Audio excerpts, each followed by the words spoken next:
Bienvenue sur Contact Pro Live, c'est Germain Kaindo à la présentation. Merci encore de nous rejoindre.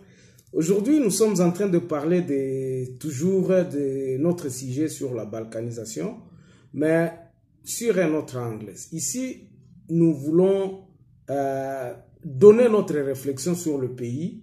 Nous voulons essayer un peu de regarder qu'est-ce qui peut être fait pour que cette balkanisation n'ait pas lieu.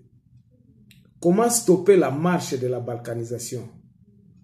Nous allons essayer un peu de regarder sur l'organisation même du pays. Quels sont les mécanismes que nous pouvons apporter, que nous pouvons être capables de faire pour que cette balkanisation n'ait pas lieu. Alors, aujourd'hui, nous allons voir sur l'identité même du Congolais.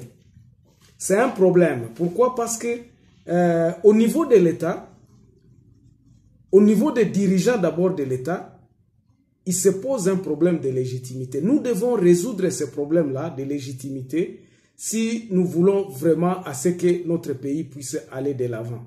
La légitimité, ça veut dire quoi? C'est-à-dire que le pouvoir que nous transférons à ceux qui nous dirigent doivent être légaux. Nous devons nous reconnaître, nous les Congolais, en ces dirigeants-là qui nous dirigent, qui sont à la tête de notre pays. Et nous avons toujours vu que, quelque part, il y a des élections qui sont biaisées, il y a les gens qui arrivent et que nous ne sommes pas sûrs si ces gens-là sont vraiment des Congolais ou quoi que ce soit. Il se fait qu'il y ait même des doutes. Quand vous entendez que non, tel ministre, on recherche d'abord son origine, on a difficile à le localiser. Ça, c'est le premier point à laquelle nous devons absolument chercher un peu à résoudre, si nous voulons aller loin. Je pense que quand tu arrives dans d'autres pays, la première des choses, lorsque on va te regarder, on saura que tu es un étranger et puis tu vas suivre les processus pour les étrangers.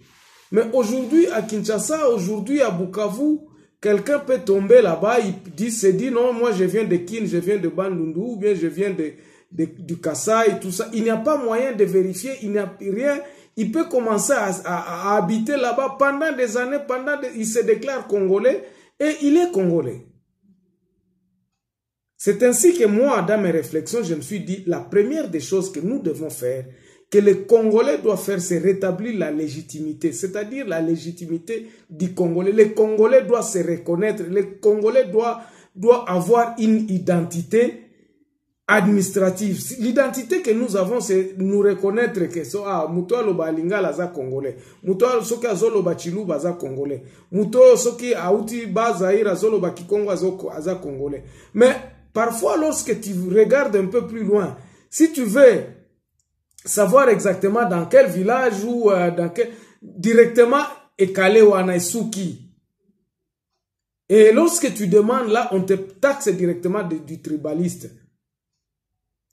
Effectivement, les tribus, quand notre constitution qui est en vigueur pour l'instant, il dit que tout est Congolais, c'est celui qui appartient à un tribu lorsque le pays a accédé à l'indépendance.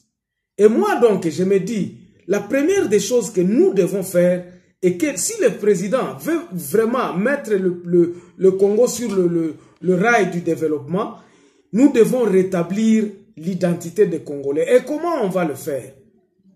On a beaucoup essayé un peu de faire le recensement.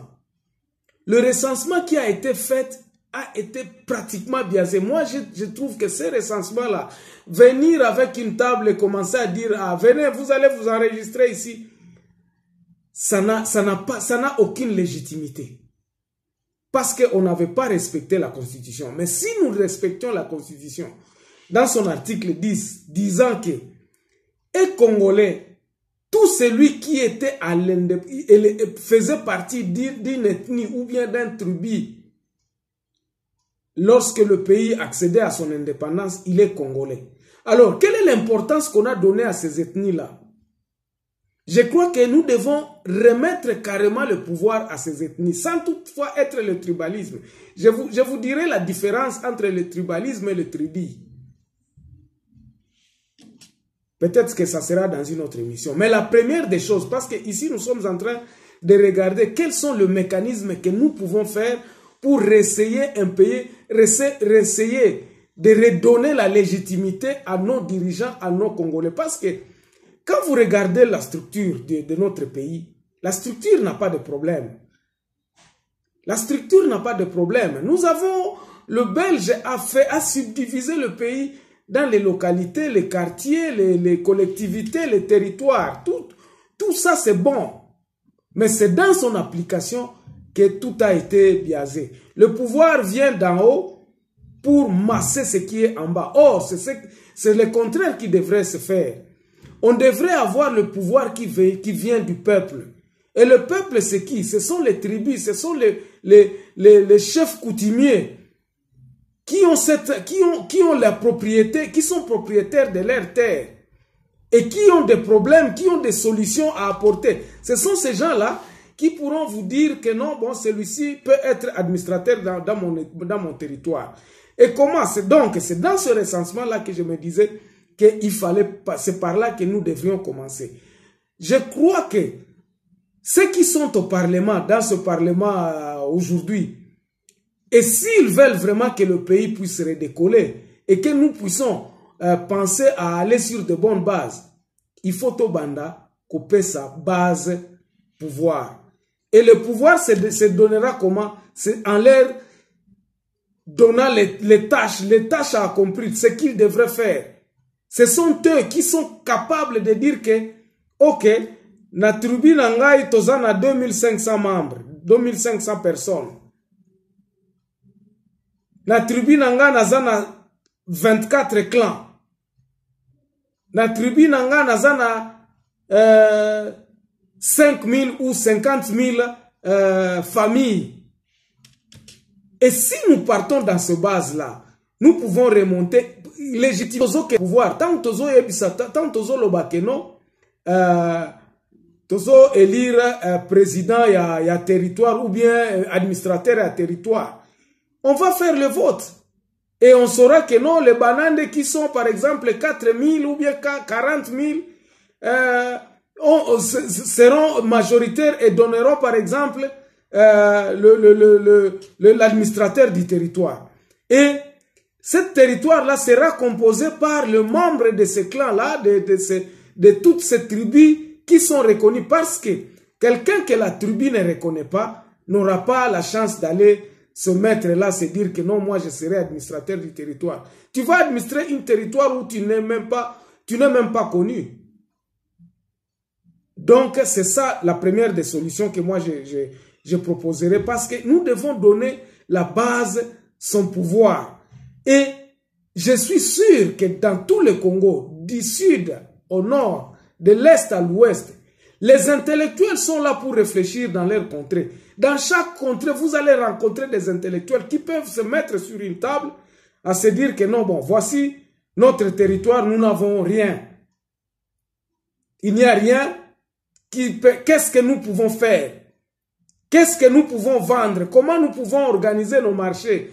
Comment est-ce que nous pouvons organiser notre richesse dans cette république? Ce n'est pas du tribalisme. C'est le retour à nous approprier nos terres.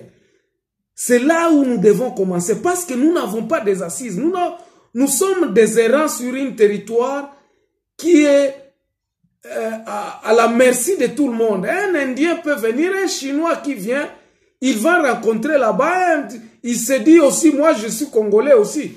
Sur quelle base tu es Congolais? Quelle est la légitimité qui te donne d'être Congolais?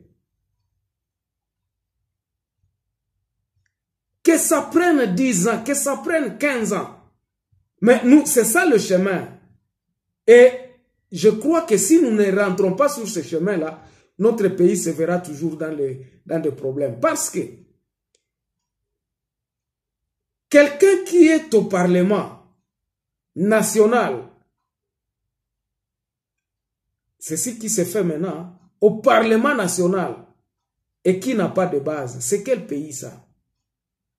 Il n'a jamais été élu. Nous devons vraiment savoir que si nous n'organisons pas la base, le pays sera toujours en moule. Donc la base doit être organisée. Le pouvoir doit revenir à la base pour que nous puissions élire un président de la République légitime. Aujourd'hui, quand l'opposition est en train de dire que non, il y a manque de légitimité, il y a manque de pouvoir, du président légitime, c'est tout à fait normal. Quand vous regardez intrinsèquement, quand vous regardez comment ça se passe, ces gens-là ont raison.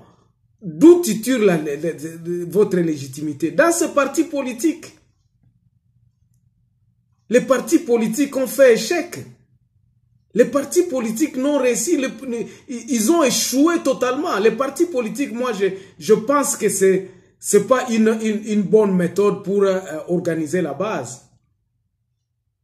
Notre base devra être organisée et en commençant, en faisant des efforts pour donner le pouvoir aux tribus dont la Constitution a donné le pouvoir, dont la Constitution a donné la légitimité. Cette Constitution que nous avons votée, cette Constitution qui nous régit, a donné le pouvoir qui est congolais aux tribus qui étaient sur le territoire national lorsque le pays accédait à l'indépendance. Maintenant, quelles sont ces tribus-là?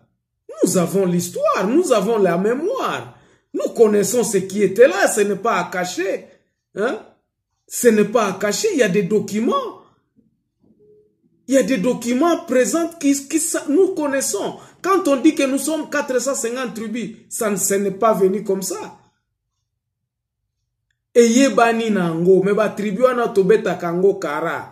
Or, ce sont là les bases, les entités de base qui devraient constituer notre pays. Ce sont là ces entités de base qui ont des terres, qui peuvent se prévaloir, qui se disent que nous sommes d'ici, nous sommes des autochtones. Oyo, abani bayomba bebali kuyaka. Nous connaissons que vous êtes venus. C'est ça, c'est de là d'où part les conflits.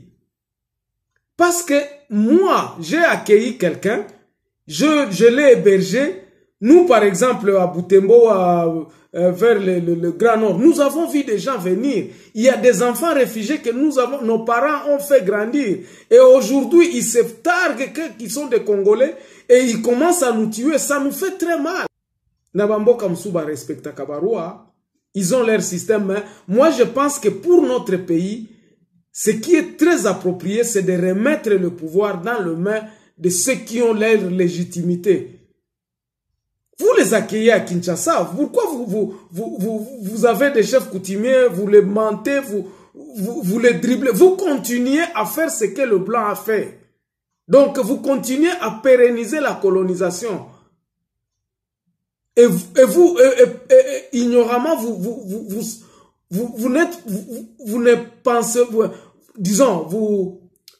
vous n'êtes pas conscient que vous êtes en train de détruire votre pays, votre propre culture. Parce que imagine-toi que ces peuples, ces gens-là, qui viennent légitimement, nous savons que nous avons élu telle personne. Nous savons que dans ce territoire, par exemple, il y a, je ne sais pas, 25 tribus qui sont dans ce territoire. Et chaque tribu connaît au moins combien de membres de ces tribus-là sont là. Nous devons nous identifier. C'est absolument la voie à suivre. Si nous ne suivons pas cette voie, nous sommes voués à l'échec. Ça, c'était ma première des solutions et je m'arrête ici parce que le temps me presse pour le temps qui m'est imparti dans mes tranches. Nous reviendrons avec la deuxième partie, donc la deuxième solution qui consistera à savoir maintenant, après l'organisation, si l'organisation, lorsque nous aurons à identifier le Congolais, c'est qui, nous aurons maintenant à voir comment est-ce que nous pouvons acheminer dans les armées, dans l'administration, comment ça se fera, et ça sera dans la suite. Merci pour avoir été avec moi encore jusqu'à la fin. Et de bonnes choses, que la paix règne dans vos cœurs et que Dieu bénisse vos familles. Merci et au revoir. On se revoit dans le prochain numéro.